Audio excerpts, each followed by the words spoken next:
समाचारों पर विस्तारથી નજર કરીએ। દેશના ઔદ્યોગિક ઉત્પાદનમાં ગુજરાતે ડંકો વગાડ્યો છે। દેશના ઔદ્યોગિક ઉત્પાદનમાં ગુજરાતનો હિસ્સો વધારે છે। નાણાકીય વર્ષ 2017-18માં 16.85% હતો, જે નાણાકીય વર્ષ 2018-19માં વધીને 17.44% થયો છે। આગામી સમયમાં ગુજરાતમાં રોકાણ વધશે। વાર્ષિક ઔદ્યોગિક સર્વેના રિપોર્ટમાં આ ડેટા જાહેર કરાયો છે।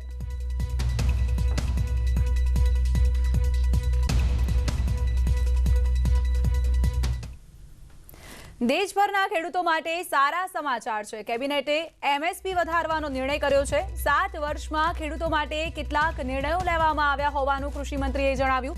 ધાન, બાજરી, અડદ પર એમએસપી વધારવામાં આવી છે। ખરીફ પાક પર 40% એમએસપી કરવામાં આવી છે, જ્યારે અડદની દાળ પર 60% એમએસપી વધારવામાં આવી છે। સાથે જ કૃષિ મંત્રીએ જણાવ્યું કે ખેડૂતો સાથે વાત કરવા માટે હંમેશા તૈયાર છે। એમએસપી પર ખરીદી વધી રહી હોવાનું પણ જણાવ્યું।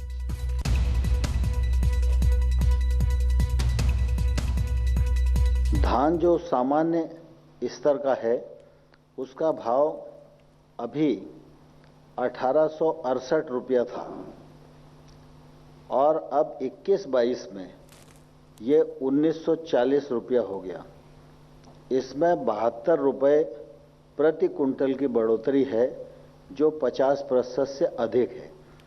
ऐसे में सभी के आपके सामने रख सकता हूं, लेकिन सामान्य तौर पर अगर आप देखेंगे तो बाजरा जो 20-21 में 2150 रुपया था और बाजरा अब 2250 रुपया होगा।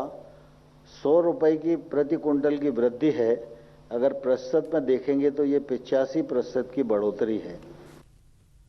આગળ વધીએ, વાત કરીએ વરસાદની।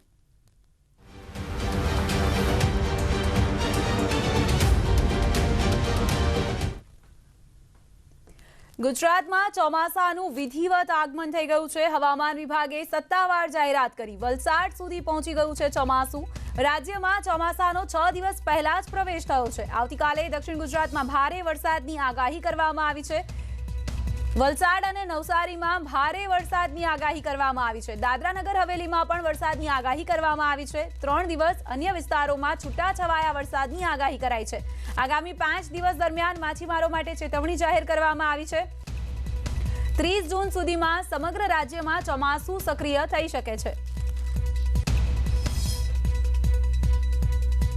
अभी गुजरात में मानसून पहुंच गया है। हमारा जो मानसून का जो लाइन है वो बलसाड़ होके पास हो रहा है। दामन दादरा नगर हवेली कवर हो चुका है। अभी बलसाड़ में लाइन जा रहा है और हमने हेवी रेनफॉल वार्निंग डे 1 के लिए दिया है। बलसाड़, दामन दादरा नगर हवेली के में आइसोलेटेड हेवी रेन हो सकता है और दोनों डिस्ट्रिक्ट में काफ़ी सारे जगहों में बारिश होने का भी संभावना है। और डांग, तापी, सूरत, नवसारी में भी स्कैटर्ड रेन रहने का संभावना है। સુરેન્દ્રનગરના લખતરમાં કેનાલમાં ભંગાણ થયું। માળિયામાંથી નીકળતી કેનાલમાં ગાબડું પડ્યું। છરાદ માઇનોર કેનાલમાં ગાબડું પડતા કેનાલના લીકેજ થતા પાણી ખેતરોમાં ભરાઈ ગયા। 100 વીઘા ખેતરોમાં પાણી ફરી વળ્યા। નર્મદા વિભાગને વારંવાર રજૂઆત કરવામાં આવી છે, પરંતુ તેમ છતાં કોઈ કામગીરી ન થતા ખેડૂતોમાં રોષ ફેલાયો છે।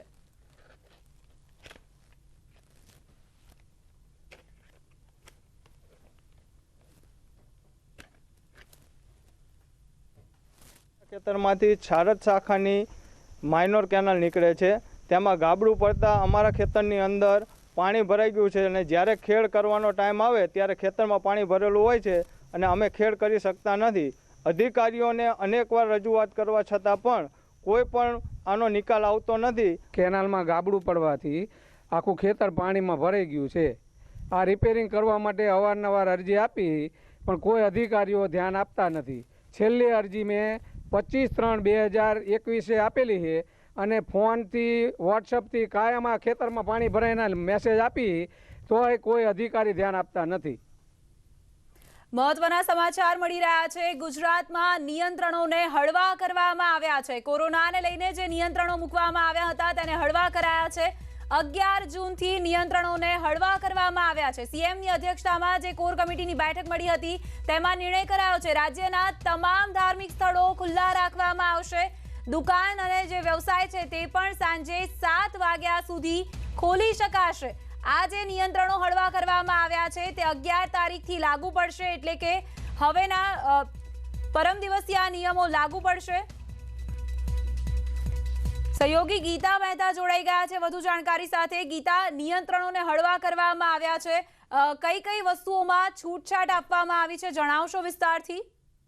જી, રેસ્ટોરન્ટ અને હોટલ આ સમયગાળા એટલે કે 11 જૂન થી 26 જૂન દરમિયાન સવારે 9 થી સાંજે 7 સુધી ખુલ્લી રહી શકશે, એટલે કે 50% બેસવાની ક્ષમતા સાથે ચાલુ રાખી શકાશે. સાથે સાથે ટેક અવે રાત્રે 9 સુધી અને હોમ ડિલિવરી હવે રાત્રે 12 વાગ્યા સુધી થઈ શકશે. જ્યાં સુધી રાત્રિ કર્ફ્યુના અમલની વાત છે તો તારીખ 11 જૂન રાત્રે 9 વાગ્યાથી તારીખ 26 જૂન સવારે 6 વાગ્યા સુધી દિવસ દરમિયાન દરરોજ 9 થી સવારે 6 વાગ્યા સુધી ટ્રાફિક માફ કરજો આ જે કર્ફ્યુ છે તે અમલી રહેશે. બાકીના સમય દરમિયાન ખુલ્લું રહેશે. જ્યાં સુધી તમામ દુકાનો, વાણિજ્યક એકમો, લારી ગલ્લા, shopping complex, market yard, hair cutting salon, beauty parlour તેમજ અન્ય જે વ્યાપારિક ગતિવિધિ છે તે આ સમયગાળા દરમિયાન સવારે 9 થી સાંજના 7 સુધી ચાલુ રાખી શકાશે. એટલે પ્રિયંકા, જે અત્યાર સુધી 9 થી 6 સુધી ચાલુ રહેતું હતું એના બદલે 1 કલાકનો આ સમય મર્યાદામાં વધારો કરાયો છે, એટલે કે વધુ 1 કલાક સુધી ધંધા રોજગાર ખુલ્લા રહેશે.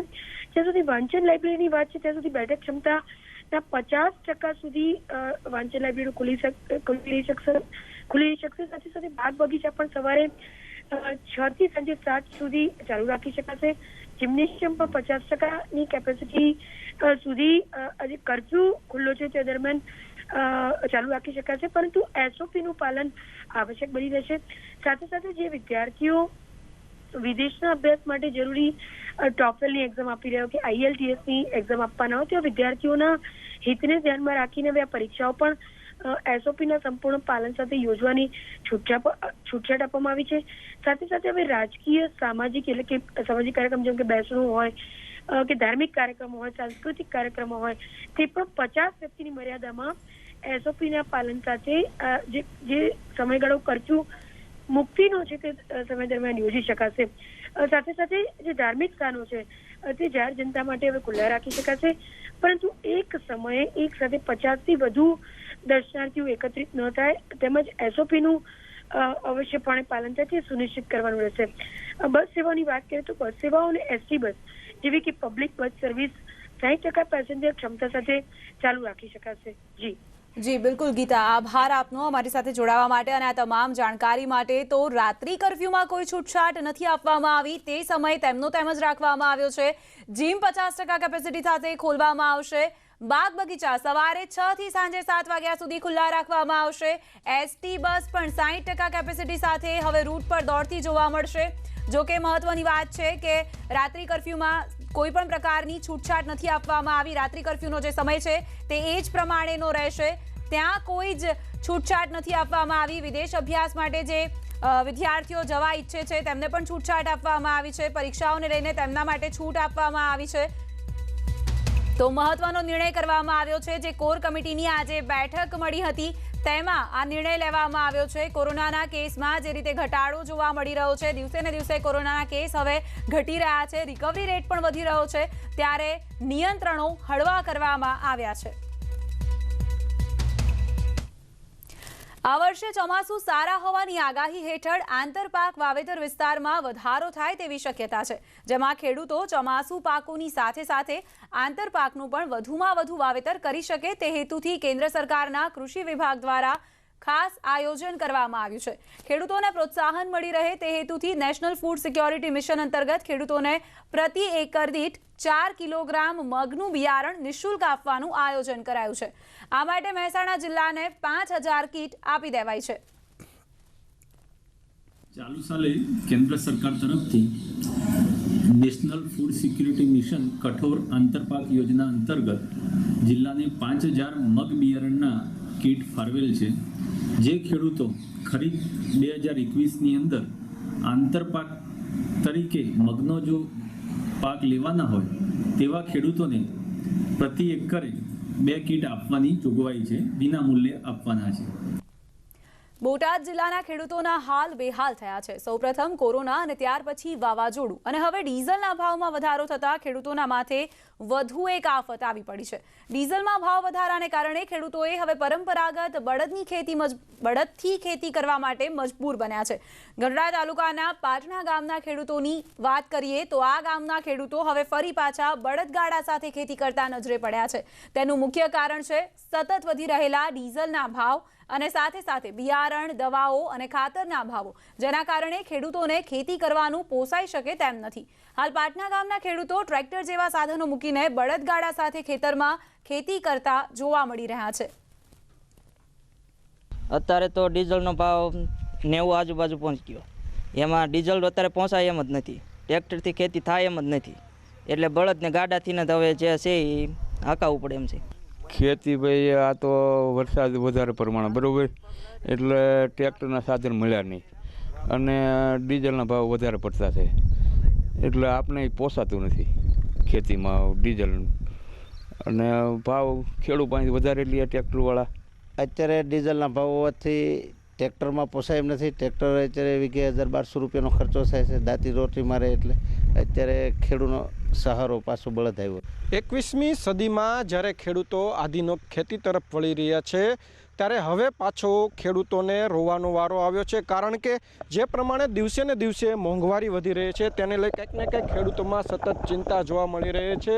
આપ જોઈ રહ્યા છો તે પ્રમાણેના દ્રશ્યો છે કે આ ગઢડા તાલુકાના પાટણા ગામના દ્રશ્યો છે કે અહીં તમે જોઈ રહ્યા છો કે એક સમય હતો કે જ્યારે ખેડૂતો આધુનિક સાધનો એટલે ટ્રેક્ટર જેવા સાધનોથી પોતાની ખેતરમાં ખેતી કરતા હતા, પરંતુ જે પ્રમાણે મોંઘવારી વધી રહી છે, ડીઝલના ભાવો વધી રહ્યા છે, કોરોના કાળ આવ્યો, માર્કેટિંગ યાર્ડો બંધ રહ્યા, જેના કારણે તેમના પાક ના વેચી શકાયા, જેના કારણે ખેડૂતો હાલ અત્યારે હવે આધુનિક સાધનો છોડી અને જૂના જે રીતિ રિવાજ હતા, જૂના પહેલાં જે સમય હતો કે બળદગાડા હતા, તે બળદગાડા જોડીને પોતાના ખેતરોમાં ખેતી કરી રહ્યા છે, કારણ કે અત્યારે જે ડીઝલના ભાવો વધી રહ્યા છે તે ખેડૂતોને પોસાય તેમ નથી, કારણ કે ભાવો વધતા તેમને ખેતી ઉપર કંઈક ને કંઈક અસર થઈ રહી છે. ભાવો વધવાને કારણે અન્ય પાકોમાં પણ તેમને નુકસાન થઈ રહ્યું છે, દિવસે ને દિવસે ભાવો વધી રહ્યા છે, એટલે અત્યારે તો ખેડૂતોને હવે બળદગાડા સાથે જ ખેતી કરવી પોસાઈ રહી છે.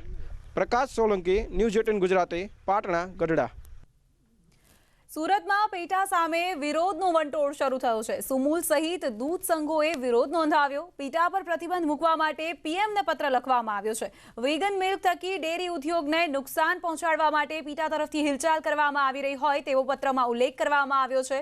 ઉલ્લેખનીય છે કે પીટા તરફથી જે રીતે ગાય ભેંસના દૂધ બંધ કરીને વીગન મિલ્ક તરફ વળવું જોઈએ તે પ્રકારની જે વાતચીત કરવામાં આવી હતી, તે માટેનું જે અભિયાન ચલાવવામાં આવી રહ્યું છે તેને લઈને હવે સુમૂલ સહિતના જે અન્ય દૂધ સંઘો છે તેઓએ પીએમને પત્ર લખ્યો છે અને તેમાં માંગ કરવામાં આવી છે કે પીટા પર જ બેન મૂકી દેવામાં આવે.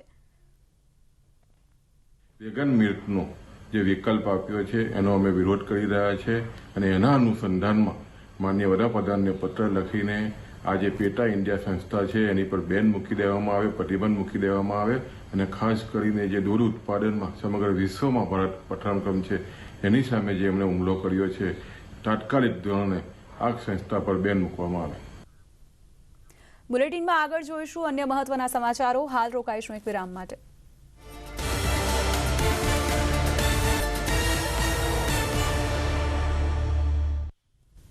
Welcome back. અમદાવાદ એએમસીની તિજોરીમાં અધધ આવક થઈ છે. એએમસી માલિકીના રિઝર્વ પ્લોટનું ઓનલાઈન હરાજીમાં 16 પ્લોટ વેચાણ માટે જાહેર કર્યા, જેમાં 16 પૈકી 2 પ્લોટમાંથી 225 કરોડથી વધુની આવક જનરેટ થઈ છે. 16 પ્લોટમાંથી 1000 કરોડની આવક મળી હોવાનો અંદાજ લગાડવામાં આવી રહ્યો છે. કોરોનાના પગલે એએમસીની તિજોરી તળિયાઝાટક થઈ ગઈ હતી. એએમસીના આર્થિક સ્થિતિમાં સુધારો આવશે તેવું ચેરમેન તરફથી જણાવવામાં આવ્યું. શહેરના વિકાસના કામો વધુ ઝડપથી કરી શકાશે તેવું પણ તેમણે કહ્યું છે. કોરોના મહામારીના પગલે એએમસીને મોટું આર્થિક નુકસાન થયું હતું, જો કે પ્લોટ વેચાણથી આ આર્થિક નુકસાન સરભર થશે.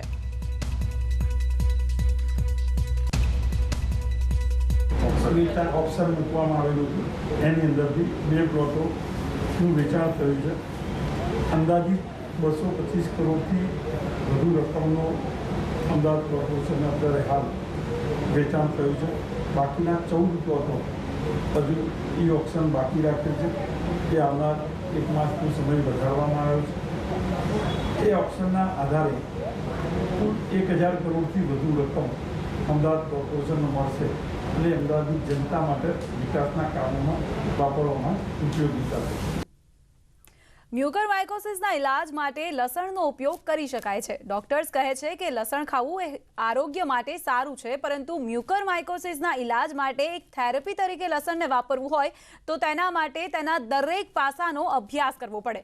હાલ કોઈ થેરપી તરીકે નહીં, પરંતુ ઇલાજની સાથે સાથે લસણનો ઉપયોગ કરી શકાય છે. લસણ જો થેરપી તરીકે યુઝ કરવો હોય તો તેને અભ્યાસ કર્યા બાદ જ કરી શકાય. આ માટે ખૂબ લાંબો અભ્યાસની જરૂર પડે છે, પરંતુ ઇલાજની સાથે સાથે લસણનો ઉપયોગ ચોક્કસપણે કરી શકાય છે. હવે જે મ્યુકોરમાઇકોસિસ છે એમાં એમ્ફોટ્રેસિન બી એક ઇન્જેક્શન છે, એની બી અસર મ્યુકોરમાઇકોસિસ ઉપર સારી હોય છે અને ઉત્તમ પ્રકારની છે. એટલે જ્યારે બે પોઝિટિવ વસ્તુ તમે ભેગી કરો તો અલ્ટિમેટલી રિઝલ્ટ તો પોઝિટિવ જ આવવાનું છે. એમાં કોઈ તમારે રોકેટ સાયન્સ નથી લાગુ પડતું. પરંતુ આને તમે પ્રસ્થાપિત થેરેપી તરીકે જો એક્સેપ્ટ કરવાની થાય તો એના માટે તમારે સિરીઝ કરવી પડે, એના સ્ટડીઝ કરવા પડે, ICMR તરફથી એને સેન્કશન્સ મળવા જોઈએ, પછી એને થેરાપીમાં વાપરી શકાય. બાકી નોન થેરેપી નોન ફાર્માકોલોજીકલ યુઝ તરીકે તો તમારે બે વસ્તુ તમે વાપરી શકો, એમાં કોઈ હાર્મ નથી. કોરોનામાં ઘણા બધા ધંધા રોજગારને મોટો ફટકો પડ્યો છે. વકીલાતનો વ્યવસાય પણ છેલ્લા 14 મહિનાથી ઠપ થઈ ગયો છે. અમદાવાદમાં 14 મહિનામાં 600થી વધુ વકીલો બેરોજગાર બન્યા છે. આ 600થી વધુ વકીલોએ સનદ જમા કરાવી લીધી છે. ફિઝિકલી કોર્ટ બંધ હોવાથી રાજ્યના 98,441 ધારાશાસ્ત્રીની આવક પર ફટકો પડ્યો છે. અંદાજે 30,000 જુનિયર વકીલો માટે જીવન નિર્વાહનો પ્રશ્ન ગંભીર બની ગયો છે. નીચલી અદાલતોમાં પ્રેક્ટિસ કરતા 90થી 95% વકીલોની આર્થિક હાલત મરણતોલ જેવી થઈ ગઈ છે. આ સંકટમાં મદદ માટે બાર એસોસિએશન દ્વારા સરકાર પાસે રાહત પેકેજની માંગ કરાઈ છે. 5/2021 સુધીના સમયગાળામાં કોર્ટો લગભગ બંધ રહી છે અને વકીલાતનો વ્યવસાય બિલકુલ ખતમ થવાના આરે છે અને દરેક વકીલને પોતાને જીવન નિર્વાહ કરવા માટે તેની પાસે કોઈ સાધન નથી. કોર્ટો બંધ છે અને ઘરનું ગુજરાન ચલાવવા માટેની અને જવાબદારી નિભાવવા માટે એની પાસે આજીવિકાનો કોઈ સાધન નથી. રાજકોટ જિલ્લાના ગ્રામ્ય વિસ્તારોમાં વેક્સિનને લઈને લોકોમાં જાગૃતિનો અભાવ જોવા મળી રહ્યો છે. તો સાથે જ લોકોમાં જે અંધશ્રદ્ધા જોવા મળી રહી છે તેના કારણે પણ વેક્સિનેશન સફળ નથી થઈ રહ્યું. ત્યારે હાલ રાજકોટ શહેરમાં પણ આ જ પ્રકારની પરિસ્થિતિ પ્રવર્તમાન હોવાનું સામે આવ્યું છે, જેના કારણે જૂન મહિનામાં પ્રતિ દિવસ વેક્સિનેશનની પ્રક્રિયામાં 50%નો ઘટાડો નોંધાયો છે. છેલ્લા 4 મહિનાથી રાજકોટ શહેર તેમજ જિલ્લામાં વેક્સિનેશનની પ્રક્રિયા ચાલી રહી છે, પરંતુ અત્યાર સુધીમાં માત્ર 6 લાખ જેટલા લોકોએ જ વેક્સિન મુકાવી હોય તેવા આંકડા સામે આવ્યા છે. જૂન મહિનાથી પહેલી તારીખથી રાજકોટ શહેરમાં વેક્સિનેશનનું પ્રતિદિનનું પ્રમાણ 50% જેટલું ઘટી ગયું છે. મે મહિનામાં પ્રતિ દિવસ 17,000થી લઈને 18,000 સુધીની સંખ્યામાં લોકો વેક્સિન મુકાવતા હતા, પરંતુ જૂન મહિનામાં પ્રતિ દિવસ માત્ર 7,000થી લઈને 8,000 જેટલા લોકો જ વેક્સિન મુકાવવા માટે પહોંચી રહ્યા છે. દિવસોથી આમાં વેક્સિનમાં જે લાભાર્થી છે એમાં ઘટાડો થઈ રહ્યો છે. આની મુખ્યત્વે વાત કરીએ તો ખાસ કરીને પછાત વિસ્તારના લોકો આમાં આવતા નથી, અથવા તો ક્યાંક ને ક્યાંક એમને વેક્સિન વિશે ગેરમાન્યતા પ્રવર્તે છે, અથવા તો જે વેક્સિનેશન સેશન સાઇટ બુક કરવામાં એમને તકલીફ પડે છે. પરંતુ આના માટે થઈને રાજકોટ મહાનગરપાલિકાના જે આરોગ્ય વિભાગ દ્વારા આવા પછાત વિસ્તારમાં ટીમ મોકલી એમને મોટિવેટ કરવામાં આવે છે, વેક્સિન વિશે સમજ આપવામાં આવે છે. સાથે સાથે અમારા જે વેક્સિનેશન સેશન સાઇટ છે એમાં એવી પણ વ્યવસ્થા કરે છે કે આવો કોઈ લાભાર્થી આવે કે જેને વેક્સિનેશન બુક કરતા નથી આવડતું, એમને સ્થળ ઉપર જ અમારા સ્ટાફ દ્વારા એનું જે આધાર કાર્ડ અને મોબાઈલ દ્વારા સ્થળ ઉપર જ વેક્સિનેશનનું એપોઇન્ટમેન્ટ બુક કરી દેવું છે અને વેક્સિનેશન આપવાનું છે. પરિણામે આપણે વેક્સિનેશનમાં વધારો કરી શકશું.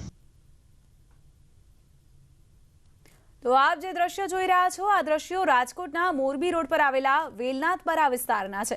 રાજકોટ શહેરનો પછાત ગણાતો આ વિસ્તાર, જેમાં 80થી વધારે લોકોના મકાન આવેલા છે, જેમાં 2500થી વધારે લોકો રહે છે. ન્યૂઝ 18 ગુજરાતીની ટીમ જ્યારે આ વિસ્તારમાં પહોંચી અને લોકો પાસેથી તેમના મંતવ્ય જાણવાનો પ્રયાસ કર્યો, ત્યારે જાણવા મળ્યું કે અહીં તો માત્ર 50થી પણ ઓછી સંખ્યામાં લોકોએ વેક્સિન લીધી છે. તો સાથે જ વેક્સિન ન લેવા પાછળનું કારણ લોકોની અંદર પ્રવર્તી રહેલો ડર તેમજ વેક્સિન પ્રત્યેની જાગૃતતાનો અભાવ હોવાનું જોવા મળ્યું.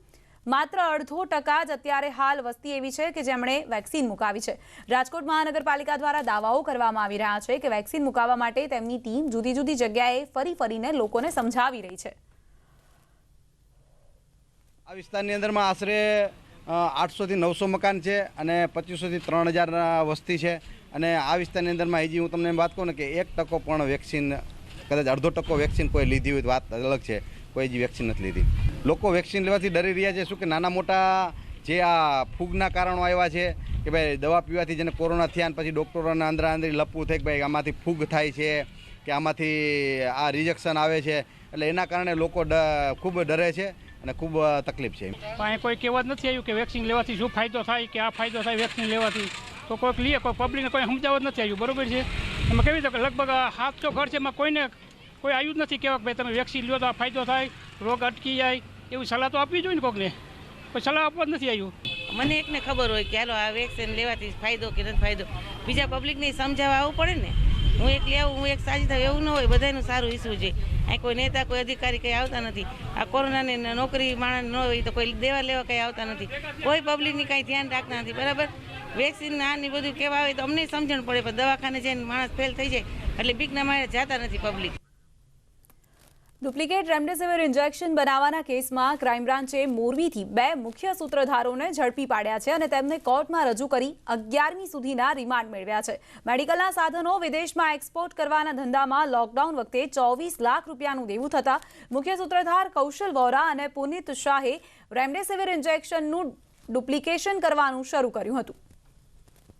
તારીખ 30 એપ્રિલ 2021ના દિવસે મોરબી પોલીસ દ્વારા રેમડેસિવિર ઇન્જેક્શન સાથે એક ઈસમની ધરપકડ કરવામાં આવેલી હતી. આ ઈસમને એવી હકીકત હતી કે એ કાળા બજાર કરવા માટેથી રેમડેસિવિર ઇન્જેક્શન બજારમાં વેચી રહ્યો છે. બુલેટિનમાં અત્યારે બસ આટલું જ. વધુ સમાચારો માટે આપ જોતા રહો ન્યૂઝ 18 ગુજરાતી. નમસ્કાર.